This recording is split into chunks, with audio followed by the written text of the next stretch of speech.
Should you build or should you buy your crosscut sled for your table saw? I just bought this crosscut sled from PowerTec, and to say I'm impressed would be an understatement.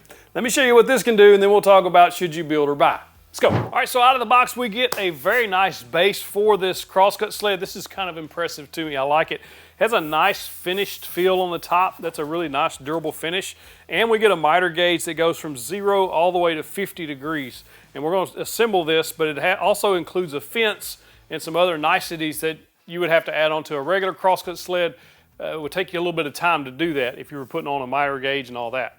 First thing we're going to do is flip this thing over, and it comes with some self-adhesive anti-wear strips, I think that's what they call them, or wear resistant strips for the bottom of this. Should help it glide much smoother on the table saw while keeping it still accurate and flat.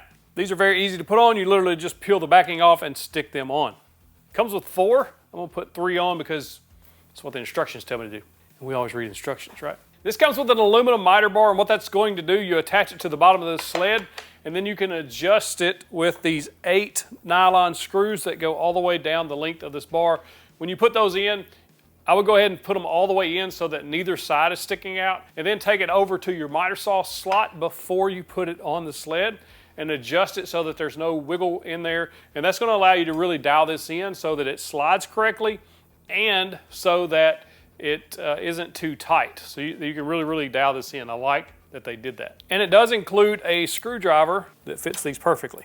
Now these will thread all the way through and through. So what I did was I drove them all the way in, and then when I set this on there, I want to make sure that it's not too tight, but it can move freely. So it's a little snug there, and we can loosen or tighten it in depending on how loose or tight we want that in the slot. Then from the top side, we're going to put those 3 screws in there. Just snug those up. I wouldn't worry about over tightening. This is MDF and aluminum. It doesn't need to be that tight. Just snug. Put those 3 in, and they're countersunk, so you don't have to worry about them sticking up and getting them in the way. Now we're going to install the fence on this thing, and it was super easy. All you got to do is first put on the faux fence face. It's the MDF face so that you can replace that if you needed to. You shouldn't get into it, but sometimes you may have it extended too far and cut into it. Super easy, 3 bolts, put that on, and then there's 3 thumb screws on the back. So you can literally loosen those off and then adjust that fence if you needed to. So if you're making angle cuts, things like that, you can extend that out further if you need a little extra support behind your cut piece. Then from there, you're just going to put the fence on this sled. Now it comes with a nice bushing that's going to fit over this little stub that sticks up. And then there's a nice plastic knob that tightens that down. And on the other side of the miter fence, you're going to put this T-bolt in underneath. You want to make sure that it is turned and so that it slips up into that groove so that it's not protruding below the surface of the sled. Protruding is a big word for a redneck. So you put that on there, you can snug that up, and then that'll allow you to tighten it at any degree from 0 all the way to 50 and lock it in place. And to finish this off, it does come with its own stop block, which is awesome. It's super easy. It runs in that T-track there. Fun fact, I actually have this same stop block on my Safer crosscut sled that I made. It's made by PowerTec. It's the exact same one. Works well. Now this will work on a job site saw like on this DeWalt if you have some type of support to the left of the blade, because those tabletops are smaller. It does have a tendency to tip to the left, as you see. It does fit in the groove though. So if you have your job site saw mounted in some type of table, or you've built an extension to the left of that blade, this will work for you. If not, you're going to have to hold it down to make it work. But on full-size table saws, it is a dream. It fits perfect. Perfect. Now the first time you use it, you're going to have to cut it to fit your saw. And so it's meant to do that. Now this is custom fit to my saw. Just cut off a small piece. Make sure that you've dialed it in on the miter slot before you make that cut. I made sure to dial it in so that it's sliding smoothly, but there's no play. And you're doing that with those 8 nylon screws you put in. Really, you don't need all 8. You just need the front and the back, and maybe one in the middle. All right, after you've made that first cut, now it's time to square the fence up or adjust the fence, make those adjustments so that we know that it's square when we have it on 0. Because it may be a little bit off. Just take a square that you trust, whichever one you've got, and put it against the blade. Just make sure that your square isn't touching none of the teeth on the blade, because that will throw it off. And then from there, you're just going to square up your fence. Now you'll look at your indicator, and it's likely going to be off, or mine was. Yours may luck out and be on, but it's super easy to adjust. Literally just loosen 2 screws, adjust that window, and then tighten that back down after you've got it square. Now we know that 0 is 0, and every time I set it on 0, this is going to be a square cut, so I don't have to fool with that anymore. But it is a good idea to check it periodically just in case something got bumped off. Once we get it dialed in, now it's time to make some cuts and see if this thing's worth the price. Now, first thing I did was make, of course, a 90-degree cut. Made a couple of those on a common 2x4. I was very impressed. Everything's nice and square because we set it up to be square. One thing to note on the fence, there's a set screw there that you can adjust so that when you bump it out all the way back to 0, it'll stop on 0 if that's where you want it to stop. That's where I've got mine set. I did make 2 6-inch cuts, and one thing I like about crosscut sleds, you can get precise cuts every time. I literally measured off of this stop block to the edge of the crosscut sled. That's where the 6 inches is going to be. So I measured that, set my stop block up, and made 2 cuts. Stacked those 2 boards side by side. They were absolutely perfect, exactly the same. 6 inches, 6 inches. So if I'm building something, I need exact parts. This is where the crosscut sled shines. Say that 3 times fast. Next thing I did was set it on 45. I didn't use a square to set this up. I literally just went off the measurement or the gauge on this to see if it was accurate. Dead on. 45 degrees on that first cut. You just line the mark up. Now, you do want to make sure that it's on 90 when you first set it up. Then all the other angles should be dead on. When you do set the 45 degree, do not forget to move your fence back, because if you're at 90 degrees, the fence will actually stick further out. If you want to get it as close to the edge as possible, it's advisable just because it gives you a little bit more support out there close to the end of the cut. But when you do turn it to the 45, this will stick past the sled, so you want to make sure to move it back. If you cut it, it's not a huge deal, but it'll be kind of a bummer because you've messed up your new fence. Now, you can probably get a replacement or just make your own. Looks like 1/2-inch MDF. It does have a laminate top or face to it, and the backside's laminated, and the top of the sled is laminated. Everything slides nice and smooth. And so if you do cut the fence, you'll not have that, but I'm sure you can get a replacement from PowerTec pretty easy on Amazon, so I'll link to it in the description. May want to just pick one up with this just in case. A few things to point out about this sled that I really, really like. I like that they put big numbers on this miter gauge because I ain't getting no younger. I really like that. They're about as big as your grandpa's remote control with the giant buttons. You've seen those? You know what I'm talking about. That's what they kind of remind me of. They're extra big, but that's a good thing because literally at a glance you can see where you're at. Dial that in really nicely. I do like the stop block. I like it a lot. I actually have this one here. Like I said before, it goes on this crosscut sled, rides in a regular T-track, and they're exactly the same.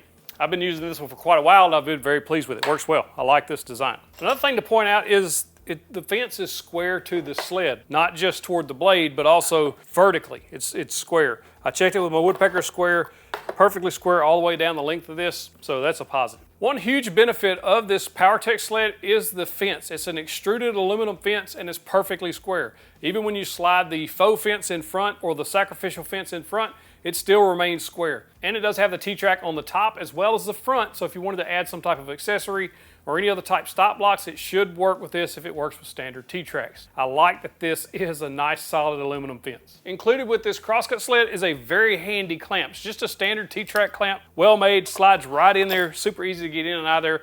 And especially when you're cutting those small parts like you see here, I don't want my hand that close to the blade, just cutting a 6-inch part. So this clamp was very, very appreciated on being included with this kit. I think for the price, I don't know where you could go wrong with this. Especially if you're just starting out or if you just need a basic crosscut sled, get those perfect 90-degree angles, maybe cut multiple pieces using the stop block, same distance accurately. This is a very, very good choice. I also like the footprint of this sled. It is a much, much smaller footprint than, say, my safer crosscut sled. I do love my crosscut sled. I've used it a ton. I highly recommend it if you have the space for it. But if you're in a small shop, this might be a better option for you, or if you're just intimidated on making a crosscut sled. When I first started in woodworking, as stated earlier in the video, my very first crosscut sled was a hot mess. It wasn't square, and I wound up throwing it away because I just kept screwing it up. These aren't the easiest things to build and get them exactly right. And if you could just purchase something like this, especially at this price point, not taking up a lot of space and doing a very good job. Now, when I first ordered this PowerTec sled, I thought that the 1 miter slot bar would be an issue because on my crosscut sled, I have 2. It's running on both of those tracks. This is only running on 1. 0 issue. Everything remains square every single cut. Because this is only cutting on the left side of the blade, there's really no reason to have a bar on the right because it would have to go through the center of this crosscut sled like a traditional one like we built here. So there's really no reason for it. So I don't even know why I was concerned. It works perfect, stays perfectly square, works well. If I had to give some drawbacks to the PowerTec sled, one thing would be the way that they adjust or fine tune this miter slot bar with those nylon screws that go in there. It's a little time consuming to get it dialed in just right. It doesn't take much. If you turn it a quarter turn, it's too much. If you turn it an eighth of a turn, maybe not quite there yet, so you have to kind of find that balance to get it perfectly dialed in. Not a huge deal. It's just one of those things that, just to be aware of, it'll take you a few minutes to get it dialed in. As far as setup goes, if you read slow, like me, it may take you 5 minutes to get this thing set up out of the box. It's really, really fast to set up. Like, there's not a lot to it. It's pretty easy to set up. It'll take a little more time than that dialing in on your saw, as far as the miter slot as well as getting everything squared up. But as far as assembly goes, super fast. Oh, and the instructions are actually well written too. Now, if you decide to build your crosscut sled for your table saw, what will be involved and about how much will it cost? Well, you're going to need about a quarter sheet of 3/4 inch plywood, whatever that costs you. Now, I bought a decent grade of plywood from the home store. It doesn't have to be Baltic birch, which is like cabinet grade, but it is the sanded version of birch, which is a decent grade of plywood. On this sled, I made it about 3 foot wide by about 2 foot deep, give or take. And I'm using the match fit dovetail system. So 2 of these clamps are going to cost you about 40 bucks. And then you're also going to buy a couple of accessories so that you can make your own miter fence, similar to what you saw on the PowerTec. Now I'm routing dovetail grooves in there so those clamps can be in there, and that's going to allow me to clamp down small parts. I also built this fence and put a piece of T-track in it and added the exact same stop block, coincidentally, that this other sled has. If you decide to build your table saw sled, you can use the 5-cut method, which I showed in the build video of this crosscut sled, to really dial this in. I'll show on screen how accurate it is, but it's just silly accurate down to the thousandths of an inch that you'll never need in woodworking. Most of us anyway. I also like that I did put a blade guard on the back of mine, which this PowerTec doesn't have, just simply because of the design. But I do like having the blade guard there just in case you forget that there's a blade coming through.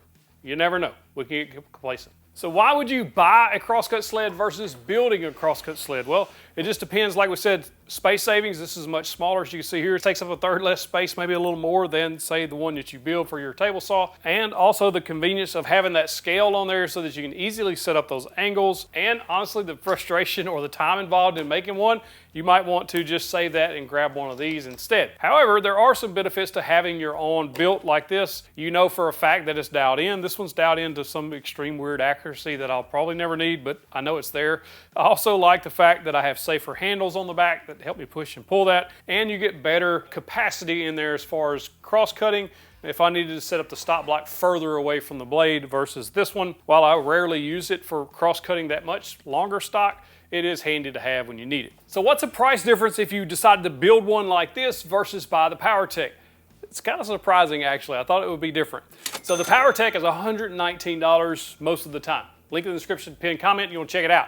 So for this crosscut sled, you need about a quarter sheet of 3/4 inch plywood. I like to use a better grade of plywood, so about $80 a sheet, so about $20 worth of that plywood is what it's going to cost you in plywood. A single piece of T-track is going to cost you about $15. The stop block itself is about $14. The dovetail clamps are $45 for a pair. The dovetail hardware is $15, so you can make your own fence. And the dovetail bit to route those dovetails, if you don't have that already, is going to be 25 bucks. The 1-inch dowel rod, I could find one on Amazon for about $15. That brings the grand total to $149 to build your own crosscut sled, and that doesn't include glue and the time to build it. But you've built it. It's something that you've done and you've accomplished in your shop. You didn't have to buy anything. That's one of the benefits and the satisfaction of doing it yourself.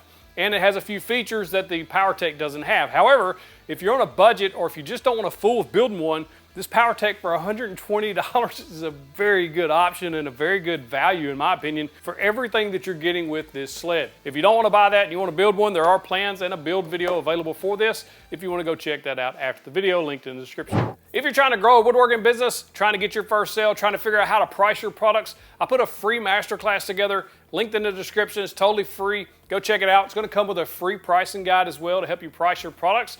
The masterclass includes how I went from having to borrow tools to get started to making it a full-time income. Go check it out, linked in the description. You have to let me know what you think. Should you buy the crosscut sled or should you build your own crosscut sled? Let me know in the comments. I love hearing your feedback. If you like this video, you got to check out 5 jigs every woodworker has to have. Click that box, click in the box, get you the big old virtual fist bump. Thanks for watching.